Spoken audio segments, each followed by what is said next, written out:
This is Gary from Southeast Texas. We're going to go over the container garden up here in the front yard. This here is going to be where I've got the sweet potatoes planted. They're still a month or two away. Something has been eating on the leaves, but it's not too bad, and say they kind of trail everywhere. You can eat the leaves on these and stir fry and things. We haven't done it yet, but a lot of people do, and that's another use for it. You can also just grow it for the leaves if you wanted to. Over here, it's got the Okinawa spinach. It needs to be watered. It's starting to get a little bit droopy, so you do want it to keep it actively growing so it won't get bitter on you. I don't know if this has gotten bitter yet or not. It has seemed to have lost the purple on the underside because we've been hitting 100 degrees every day. It's really hot. This here is the rosemary. It's done really good. I just bought the rosemary plant at the store, put it in a pot.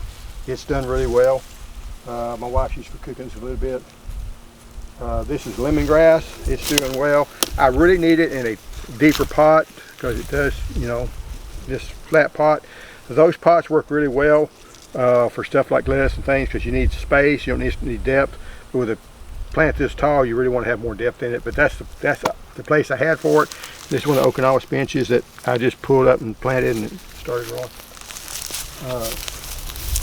Up over here, the ginger, it's doing well, going pretty good. They'll pretty much fill up this whole container when you pull it up. So, and it'll make a lot of more ginger what we'll need. That's what we planted last year and it made really well. It does take a little bit to get all the dirt out of it because it kind of grows. Kind of like irises, but it will grow multi-level. You'll get like, you know, it'll be about this thick whenever you pull up the stuff.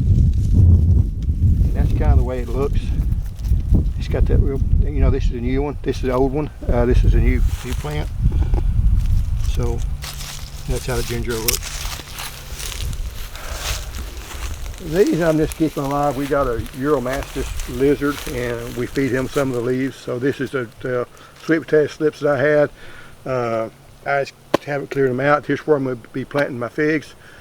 Fig cuttings. If I do any more fig cuttings, I'll show you a kind of how they do the fig cuttings. They're not hard to do. You want to do that in the dormant season, so we're still 3 or 4 months away from doing that. Over here we got some of the basils, and they're doing well. You do want to get basils before they seed out, so we're a little bit late on some of that. This here is the fig. One of the figs is JH Adriatic. Back up just a little bit. This over here, whenever they get kind of like this, and they're kind of soft, that's whenever they're ready. When you pick it, if you look at it, there's nothing coming out here. So if there's a little kind of milky substance come out, it means you probably picked this a little bit earlier, but this one's ready to eat. You want to look at the inside of it. In fact, this is maybe a little late. It's awful squishy. That's what the inside looks like of this one. We'll lay it right here for right now. This is one of my cages for tomatoes. This here is doing okay. It's a Trilite peach, or Trilite aprium. It's a mixture of apricots and peach and plum. It didn't do real good this year. Had 3 or 4 fruits on it. I hope to do better on it. This here is going to be a root sprout. You want to take that off. Here's where the graft was made, so everything here up is a good fruit. Everything comes down here is from the root stock. So I missed that sometimes. It's pretty important. This is the cherry of the Rio Grande. It'll make a year. It didn't make this year due to the fact that we had that cold weather, and I think it bit back the limbs some. So when the limbs die on it, you lose the fruit buds a lot of times. And a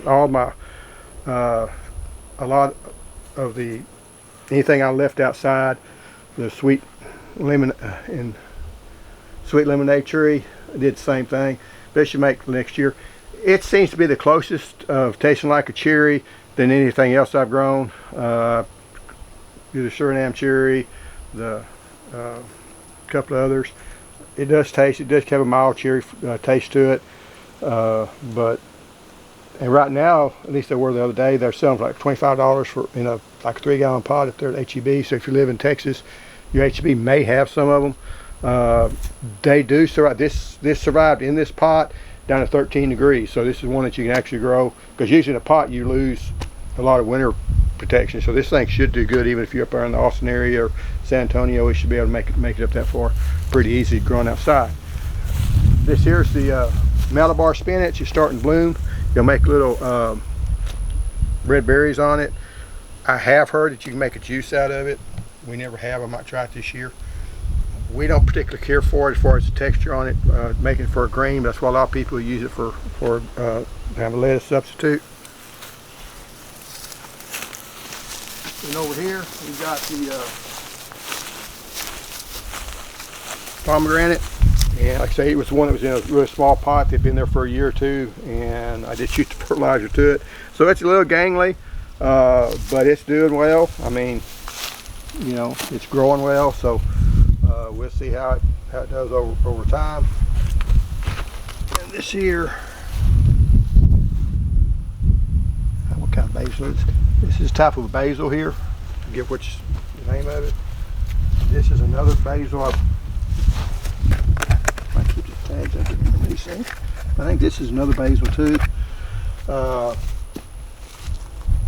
This is the basil. This is the Thai pepper, and it's got variegated leaves on it. It's got really pretty leaves to it. We pretty much bought it more for the looks of it than we did the peppers, because we're not got to figure out how to do the Thai basil, how to use it and all that. But it is a really pretty plant. I haven't really taken that good care of it, and you know, if I shoot a little more fertilizer to it, it'd grow bigger. And like I said, it's got really pretty foliage to it. That's hibiscus. We try to grow flowers from it for our Euromastis, who really likes to eat the blooms on it. One of these days I'll take a picture of him and show y'all that. Over here we got some more fig trees. Those are the Chickasaw plum bushes. They're starting to put out some more growth in them. I think that's the thyme herb there. This here, well, I guess we'll talk about this here. That's the coyote tomato that a lot of people like. Just stay with it. And like I say, it's starting to lose some of its blooms because it's just so high. It did make one of them looks like it's going to make, but you got some here. So you know, it's putting on a few. They're not going to. A lot of them's not going to set just because it's too freaking hot. Doesn't have anything to do with the not pollinating and all that. It's just, well, it's not pollinating because it's too hot. It's not that the insects aren't pollinating it. This here is one of the figs. Now whenever, see that fig's ready, it didn't split. Figs will want to kind of bloom on you, and they go bad when they do this. They do split on you bad.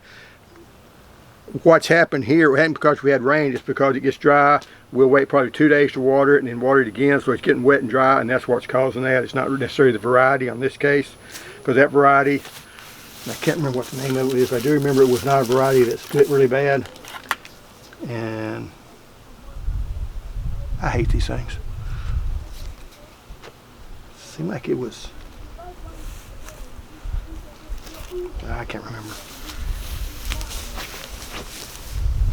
Over here we have the raised bed. I am going to because I watered these yesterday, this thing's not holding moisture very good. I'm going to put some of this in it. It's called Happy Frog, and it's got bat guano, earthworm castings, and I'm doing it to help the overall health of the plants. They're not going to provide hardly any fertilizer. If you look at the fertilizer, that's 0.02%. So you're not getting much phosphorus in it, 0.3% nitrogen, you know, calcium, you're getting some calcium in it. But it's getting a little bit of dolomitic lime, which is not bad. So what you're getting is you're kind of making your overall soil health better, but it's not going to be a substitute for fertilizer. The other thing is, if I was putting out fertilizer, you know, a little cup of fertilizer, you know, like 6-8 ounce cup of fertilizer, probably more what this here would need. This here, I'm going to put the whole thing down, and one reason I'm doing that, they talk about the coverage map and how much one bag will do. I mean, they show a 6x3 will give 1 inch depth to it. So they're not really showing it as needing, you know, a handful to put for this belt. They're saying you probably need to put the whole thing down. And I would say probably for a 4x8 bed, you might want to put one. What I will do is I'll take this, paid for it, and you just go down like that, make holes in it. And what that'll do when you spread it out, then it'll allow that stuff to go down deep. You don't want to leave your organic fertilizer type stuff on top of the ground, because you will lose all your nitrogen.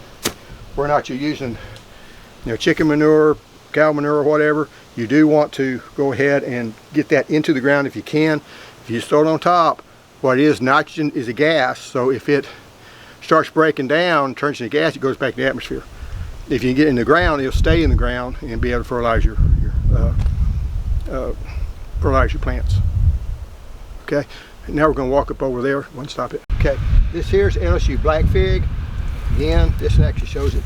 That's kind of what it wants to do. It wants to bloom out, because these are actually blooms. They're not the fruit whenever you look at figs. So, and like I said, that's just no good. It does make a while. Now I will show you this one.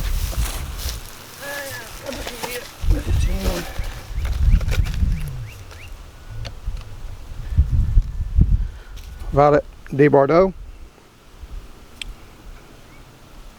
Got it. It is a smaller fig. Now the good thing about these figs, we're going to pick this off. I did grow this one. I got it, I think it's in this pot here. I bought it this spring, put it in a little bit bigger pot. You don't want to take a fig of that size and set it there. It may not make any fruit. You see there's a little bit of there, so it's just a little bit early, but some people like them like that. We'll cut it open and see what it looks like inside. And it's got more of the amber type fruit to it, so it's not the red like the other one was. And that's the way it's kind of supposed to be. This here is a Persian lime. It hasn't done real well. I mean, it's lost all the leaves, and but it may go ahead and come out. The only bad thing about lime is they're very cold sensitive, so you got to worry about that. This is a nectarine that was in here. This is called sweet leaf, and I need to put in a bigger pot because I watered it this morning, and still it shows to be, you know, wanting water. And what this does, you can take these leaves off and set in a salad, and it will be make a sweet flavor in salad. This here is the lemonade tree, Jiu-Jitsu. It's got some fruits here and fruits here. It's got fruit. Now, everybody's going to tell you that if you get a tree like this planted in the ground, you should always take the fruits off of them. And that's true. Because what this has done, if it's setting these fruits, it really hadn't grown much. This tree is about this size before. What you do is you do stunt the growth of it. I'm not worried about the growth in it. I got a big tree that's, you know, 8 to 10 foot tall out there in the garden. It made about probably 500 fruits last year. This year, due to the cold weather, it didn't make any. Freezing back the plant a little bit. It is a lemon that you can eat just like you would an orange. It doesn't have any of the tartness to it. It does have a thick membrane in it, but it's very cold hardy. We got down to 12, 13 degrees twice in the first freeze in the kind of snowmageddon a couple of years ago, and last year we got down really cold, and it survived it. And you know, most of the people's fruit trees around here didn't survive that. They had a lot of satsumas and stuff. They had the big trees and they died. That one didn't make it, so it's actually more winter hardy than most of your satsumas. This here is a lychee tree that I'm growing. My smaller lychee tree, and yeah, I know they haven't taken these off yet. I'm trying to get it. It tends to be pretty floppy, so I may have to take it off and give it a little more. A tree won't, the only bad thing about a tree, if it's floppy like that, you can't give it too much support or it never will sticking back up. This is another ginger plant, and you kind of see the ginger. I need a little easier. See, you got these little nodules there, keep growing. Come back up around here, I'll show you the other lemonade tree I've got. This one I got a little more fertilizer to it. It's growing a little bit better. Doesn't have as much fruit on it either, so it's, well, maybe about the same, but it is doing well. I did take these from cuttings from my other tree. Okay, so then now we're gonna go up over there to the other part. This is the other lychee tree. It's called Sweetheart. It's one I've had for 3 or 4 years now. It's starting to put up some new growth on it. And that's good. You want to have a little bit of growth this time of year so it can set for fruit for the next year. You know, I'm looking for this and make good fruit next year if I can get the other one, that other lychee to bloom. It had a lot of blooms on it this year, but it didn't have no lychee to pollinate it, so we got, how many was it? A dozen? Yeah. About a dozen of the lychees on it. They were really good. He said they were better than what you can get in the store. So, and to me, that's something to me that's important. If I can't produce fruit that tastes better than it does in the store, it's probably going to be cheaper just to buy it at the store. This here's the Longan tree. It didn't make any fruit this year, but 2 years ago, it made really good. So it doesn't seem to need the pollination quite as much. I might ought to get a second one, but I haven't yet. And these trees are the same age, farm at the same time. Up over here is the blueberries. And they're starting to put out some new growth. They need to be fertilizer. Now, they already got something, I don't know if it's borers or whatever getting in them, cane borers. But, you know, sometimes they die. Some of the limbs will die on it, which isn't all bad. Let's go back up over here.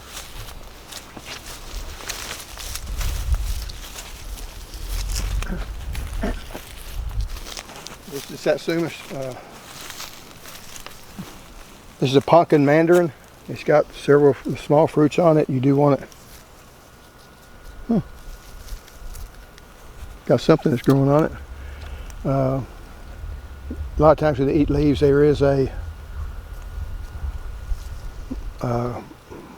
one of the swallowtail moths that get on it that really looks like a snakehead caterpillar. Anyway, this here is getting really big. It's the pomelo. It's kind of a sweet, it is a sweet grapefruit basically, and it doesn't have the tartness of it because, as y'all can probably tell, we don't like tartness in our fruit. Up over here is going to be the other. If I ever lose your tag, the clementine mandarin. It's got a lot on it. It didn't taste quite as good as the other one, but the other one, this is a newer tree, so that could be it. This here has probably got too many mandarins on it because look, it's starting to bend over. So you got to be careful, you'll break the limbs on these things. And I do need to water it some more. This here is the Myers lemon, and this in this pot, it's been in this pot for 8 years, 7 years. That's produced a lot of lemons on it. I've been meaning to repot it each year, and each year it puts on fruit, and I kind of hate to stress it, make it lose all its fruit. But that potting mix, as y'all can see, it's kind of collapsed on me, so it's, you know, pretty low down there, and it probably needs to be, you know, put some more, you know, pop it out, put some more dirt around it, trim it back. This here is the other pomelo. It's an older tree. I say older, it's about 2 years old than the other one. This is what, 4 years old? It can't be more than 5 because we moved here 5 going on 6 years this fall. So one thing I did want to show you, the graft on this is right here. Okay, so if you see that little bitty thing coming up here, that's coming from the rootstock. I know that for 2 reasons. Number one, it's below the graft. Number two, see the leaves? It's got 3 little lobes on it. And if you look at the leaves on the tree itself, they're single lobed. So a lot of your citrus trees, your rootstocks will have that type of you know, multi-lobed rootstock. Now there is a sour orange. They'll have the same looking leaves, so you really can't tell if it's above or below using that. But a lot of them aren't done that way. This here's Chocolate Beauty peach tree. It's died back some. I don't know if it's a freeze or what did that, but he hasn't done this real well. Another one of the Malta black fig tree. It does have more upright. You see a lot of them. This is my Strawberry Verde. It's the one that's in the ground. It's got some figs on it. It kind of produced figs late in the year. I still think it's going to make, but it's growing good. I haven't watered it much. Figs do need, when they're in the ground, well, figs in the ground do need some watering when it gets as dry as it's gotten, because I know it's getting dry because the weeds are starting to die, so I have to be careful. These are going to be different arrays of different types of figs. This is the St. Rita fig. Pull it off.